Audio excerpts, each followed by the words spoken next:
Shalom. Call Holo Yahweh Bahashem, Yahweh Shai Bahashem, Raha Hakadash. Double honor to the apostles and elders of Great Millstone. Peace and salutations to the hopeful elect scattered throughout the four corners of the globe. My name is Barad Debal, coming to you from the GMS campus, Indianapolis. And to all those listening and learning, to you, I say Shalom, especially to you so-called blacks, Hispanics, and Native Indians that make up the 12 tribes of Israel. Today, seen this video some time ago, and so Rocky, give me one moment. Seen this video like a few days or so ago, and it inspired some thoughts that I'm just gonna make it very quick. And through the through the spirit of Yahweh Shai, I got a few scriptures that I like to go into and read, and just share some spiritual thoughts. So is what we're gonna call it today. Um, so let's get right into it. This is fair use. Fair use. You see, he put in here Romans 8:22, so we're going to get that Romans as well. Matter of fact, let's start with that Romans.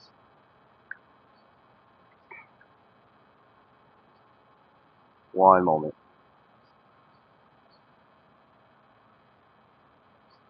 This is the book of Romans, chapter 8, verse 16, and we're just going to read, breeze through it a bit. It says, the Spirit in itself bear witness with our spirit that we are the children of the Most High. Now, of course, we use this scripture a lot because we're in a time and under a rulership of Esau Edom, so-called white man, Babylon, which is also confusion, America, which is also known as Babylon, according to the scriptures, and Babylon being confusion, we are in a land that's a melting pot, a smorgasbord of people from all different walks and languages blended in, and as a result, so-called blacks, Hispanics, and Native Indians, men and women, more predominantly the man, because that's where the seed is determined by, have mingled themselves and slept with and been with many of uh, the people of the other nations.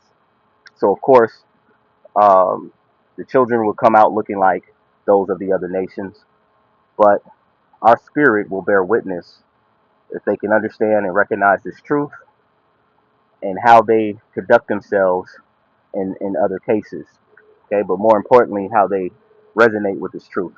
We see things out in the world when we see people that look like the other nations, how they dance, the way they eat, how they speak, the different mannerisms that actually point out, you know, or indicators of who they could really be.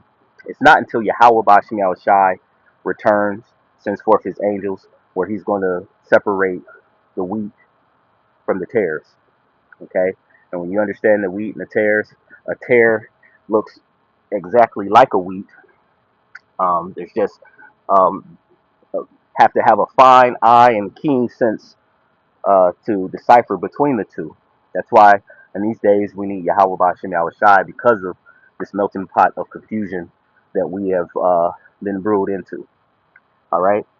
So he says, and if the children then be heirs, heirs of the Most High, and joint heirs with Hamashiach, Yahweh Shai, he says, if so be that we suffer with him, that we may also glorified, may be also glorified together.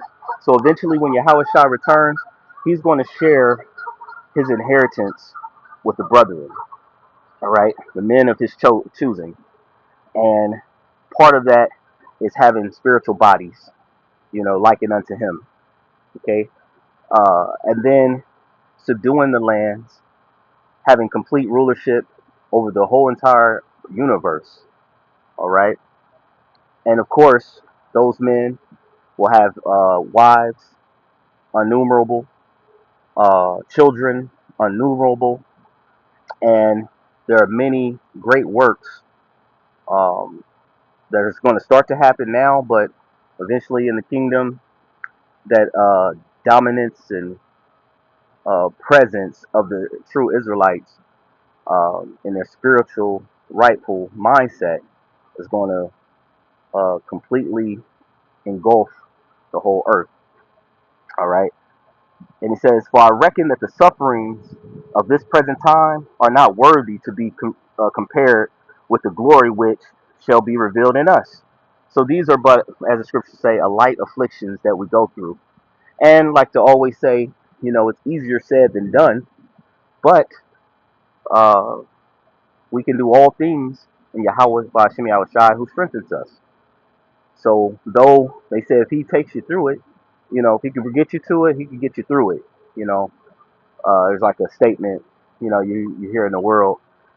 But we also go into uh, 1 Corinthians, I believe it's 10, where it says, no light affliction, no temptation is uncommon to man. So those of the men of the Lord are going to be going through these same temptations and sufferings, but in the end, it will be revealed who Yahweh Bashim Yahushai's chosen is or are.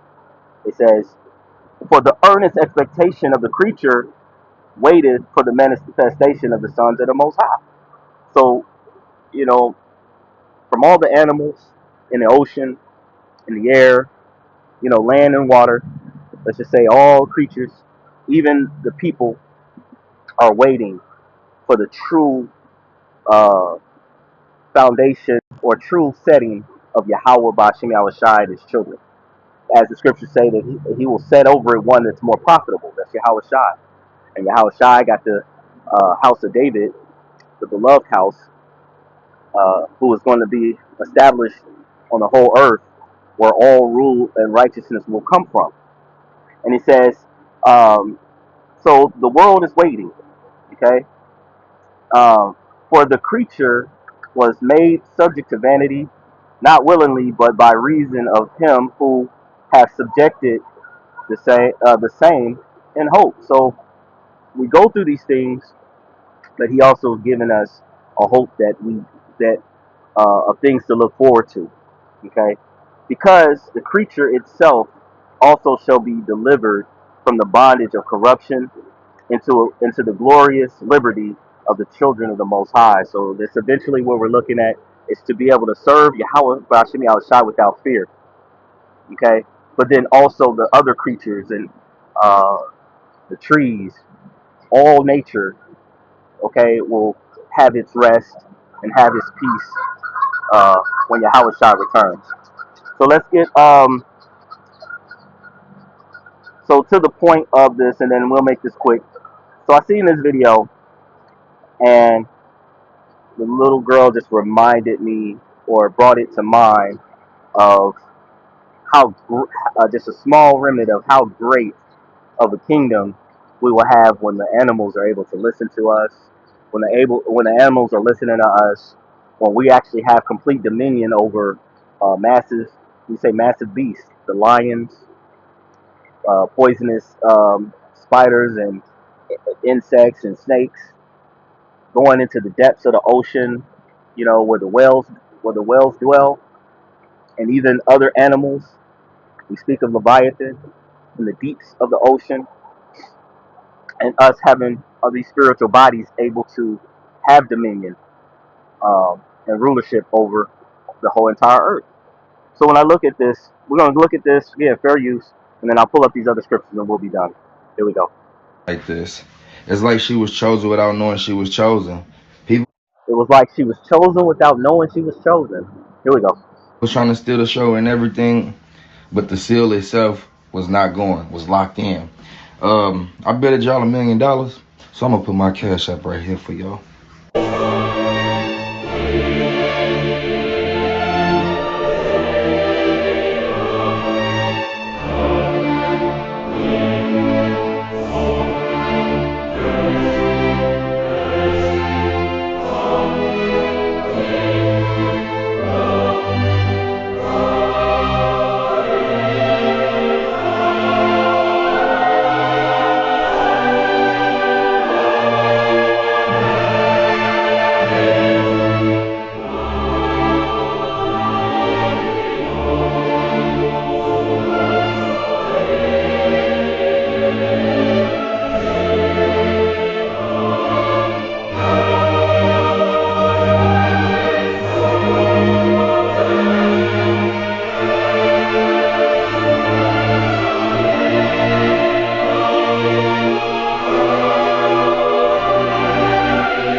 and just like I bet you $1 million you ain't never. Esau, they look like an Edomite, so-called, tried to come in and take the shine of the young girl, but it was beautiful. So these are scriptures I had in mind. This is the book of Isaiah, chapter 11, verse 6 through 10, and it says, the wolf also shall dwell with the lamb, and the leopard shall lie down with the kid and the calf, and the young lion and the fatling together, and a little child shall lead them. Right. So this is in a time of peace where you have animals being able to dwell amongst them each other. Animals in this time where, of course, you have a lamb uh, is preyed upon. It says, and the leopard shall lie down, and the kid, right, and the calf, and the young lion, and the fatling together, and a little child shall lead them. So this was the thought that I had, and I'm just, and actually that's what we do. Spiritual thought: a little child shall lead them. Okay. It says, and the cow and the bear shall feed. Their young ones shall lie down together, and the lions shall eat straw like the ox. And the suckling child shall play on the hole of the asp, and the weaning child shall put his hand in the cockatrice's den. It says, they shall not hurt nor destroy in all my holy mountains. So we're coming to a time where we'll never see captivity again. We will never see hurt again. We will have long life and everlasting peace to roam and dwell in the spirit of Yahweh, by Hashem Yahweh Shai. It says, for the earth shall be full of the knowledge of the Lord, right? Isaiah 2, where the earth will come ye, let us walk into the house of the Lord, and he shall teach us our ways, his ways, roughly paraphrasing. It says, as the water cover the sea. And you see, the sea is vast, right? So the knowledge of Yahweh Bashem Yahweh Shai. He says, and in that day there shall be a root out of Jesse. And actually, that's all I wanted there. Let's get the next verse or next chapter. Actually, I had something here. I pulled this up. My question was just the meaning, right? And so you can see here, I'm just going to scroll through for the sake of time. It says, book of Isaiah 11, 6 through 10 is highly symbolic and describes a future time of peace, restoration, and divine rule. And that's what we're speaking of, all right? Rather than being a literal prediction about animals' changing behavior, it's widely understood a poetic imagery pointing to a transformed world. And this is what we're looking for. Let's get this real quick in Peter. I think I pulled this one up. This is Peter, 2 Peter chapter 3, verse 12 and 14. It says, looking for and hastening unto the coming of the day of the Most High, wherein the heavens being on fire shall dissolve. So everything on this side is going to be utterly destroyed. There's going to be no remnants of Mount Everest, or not Mount Everest, but the I was thinking of the mountain with the, it'll come to mind, but with the president's heads carved in, there's going to be no remnant of what America once was. Okay. It said, let's just say that. It says, and the elements shall melt with fervent heat. Nevertheless, we, according to his promise, we being the Israelites, so called blacks, Hispanics, and Native Indians, starting with the elect, according to his promise, look for a new heaven and a new earth, wherein dwelleth righteousness. And this is what we're coming into. There is no righteousness um, pushed forth in this current present world other than by the elect of Yahweh Bashem Yahweh Shai. All right, a very small remnant. So we're coming from a time where it's going to be a very small remnant to where deceit shall be quenched and truth, which was so long without fruit, will be declared fully into the whole entire earth. And it says, wherefore, being beloved, the house of David, right? David means beloved, seeing that ye looked for such things, be diligent that ye may be found of him in peace, without spot and blameless. So doing the work and continuously working on ourselves to be better as the day of his return approaches, so that we can be a part of that number, hopefully. Okay. So let's get back to where was I? Okay, here. So I'm just going to run through these. I'm not going to read them. Peace. It says peace, replacing conflict, innocence, and safety. a reward, a renewed world under God's rule. And I made that statement before Isaiah 2. Um, and God meaning Yahweh, and his son Yahweh Shai. Since the root of Jesse that goes into that, which we know is Yahweh Shai, it says universal hope. All right. It says this passage expands, then it says beyond Israel, but no, it's really the Israelites. Okay. The other nations, they'll be in the kingdom, but they will be under servitude. All right. So let's go. Let's finish this off. This is the book of First Corinthians, chapter 2, verse 9. It says, "But eyes have, but it is written, as it is written, and I believe it's in Isaiah also. Eyes have not seen, nor ear heard, neither have entered into the heart of man, which is the mind, the things which the Most High hath prepared for them that love Him." So just the few things that I mentioned, you know, is very small compared to the greatness that the Lord has prepared for His people. We're not even talking about the chariots, just to mention the chariots, being able to actually fly, okay? Being able to go out into the actual space, outer space. See, these things are well beyond um, what mortal man could even imagine. And even just then, like the Yahweh Bashim Yahushua said, says, "My thoughts are not your thoughts, my way, neither my ways your ways. His ways are high."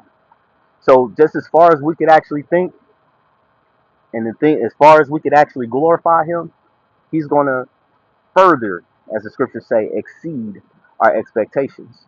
So I can only just, think of what the Lord has given me to actually speak on. But there are things like Paul had mentioned. He went up into the heavens, and there's things that he's seen that he couldn't even draw a name to. You know, so in the end, the Lord is going to show His miracles and His glories, and He's going to lay all this um, upon His elect. And as it tells us in Romans, let me see if I can get it.